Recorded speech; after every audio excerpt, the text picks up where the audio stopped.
How were Japanese women transformed into comfort women by the Imperial Japanese Army during World War II? This is a very sad and tragic topic as it involves the sexual slavery and exploitation of thousands of women by the Japanese military. The term comfort women is a euphemism for women who were forced or coerced to provide sexual services to Japanese soldiers in military brothels or comfort stations before and during the war. They were treated as sex slaves who had to serve dozens of men per day. They were beaten, raped, infected with diseases, impregnated, or killed by their captors. The origin of the comfort women system can be traced back to 1931 when Japan invaded China and set up military brothels with volunteer prostitutes to provide sexual services to the soldiers. These brothels were supposed to prevent rape and venereal diseases among the troops as well as boost their morale. However, as Japan expanded its aggression and conquest in Asia, it faced a shortage of willing prostitutes and a growing demand for sex workers. To solve this problem, the Japanese military resorted to kidnapping, deceiving, or coercing women from Korea, China, and other occupied countries to becoming comfort women.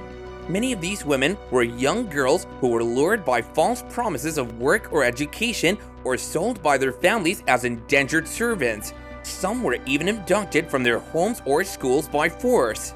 There were several factors that contributed to the recruitment of Japanese women into this role.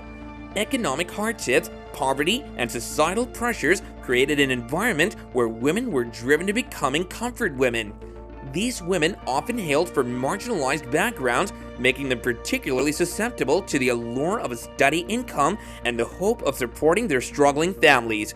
Once these women were taken to the comfort stations, which were located near military camps or on the front lines, they had to endure brutal and inhumane conditions.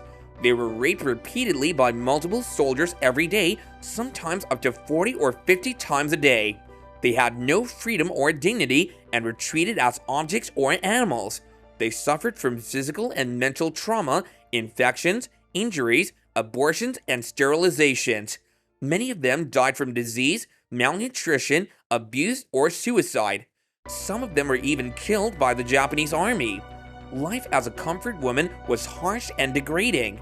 These women had no control over their bodies and lives.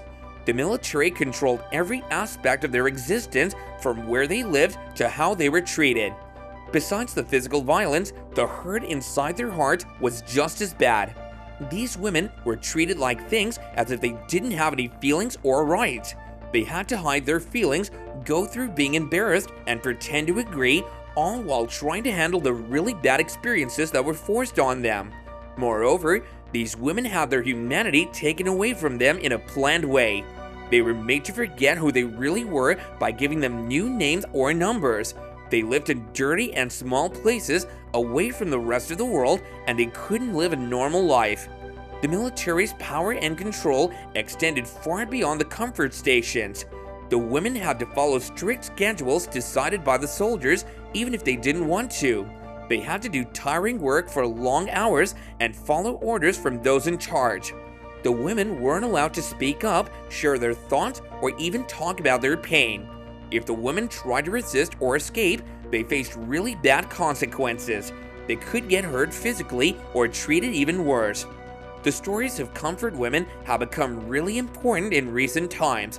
The people who survived these experiences and those who support them are asking the government of Japan to say sorry, admit what happened, and make up for the hurt they went through. Some Japanese leaders have said that they were sorry for what happened to the comfort women, but some people still argue about whether these apologies are genuine and enough to make things right. In conclusion, it's really important to think about the people who went through this.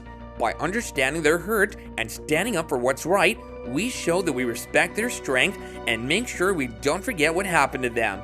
Thank you all for watching this video, and don't forget to leave a comment below and let us know what you thought about this topic. See you next time, and bye for now.